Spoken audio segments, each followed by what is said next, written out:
حضرت محمد صلی اللہ علیہ وسلم کے کتنے صاحبزادے تھے اور کتنی صاحبزادیاں تھیں، اگر آپ کو پتہ نہیں ہے تو اس ویڈیو کو مکمل دیکھیں۔ آج کی اس ویڈیو میں آپ کو بتاؤں گا حضرت محمد صلی اللہ علیہ وسلم کے کتنے صاحبزادے تھے اور ان کی کتنی صاحبزادیاں تھیں اور ان کے نام کیا کیا تھے۔ تو مکمل آج کی یہ ویڈیو چھوٹی سی دیکھیے گا تو آپ کو بہت ہی نالج اس ویڈیو سے مل جائے گی حضرت محمد صلی اللہ علیہ وسلم کی فیملی سے۔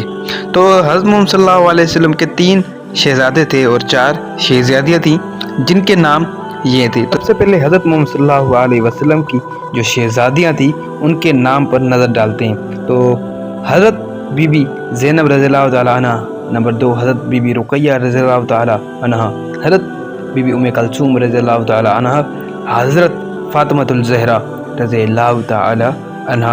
یہ 4 جو تھی حضور صلی اللہ علیہ وسلم کی شہزادیاں تھی۔ اب ہم بات کرتے ہیں ان کے شہزادوں کے نام پر۔ حضرت قاسم رضی اللہ تعالیٰ عنہ، حضرت عبداللہ رضی اللہ تعالیٰ عنہ، حضرت ابراہیم رضی اللہ تعالیٰ عنہ، جو کہ یہ 3 حضور صلی اللہ علیہ وسلم کے شہزادے تھے اور 4 شہزادیاں تھیں۔ اگر اس ویڈیو سے پہلے آپ کو کوئی بھی حضور صلی اللہ علیہ وسلم کی اولاد کی وجہ سے کچھ بھی پتہ نہیں تھا تو کمنٹ میں ماشاءاللہ لکھیں، اگر پتہ تھا تو سبحان اللہ ضرور لکھیں۔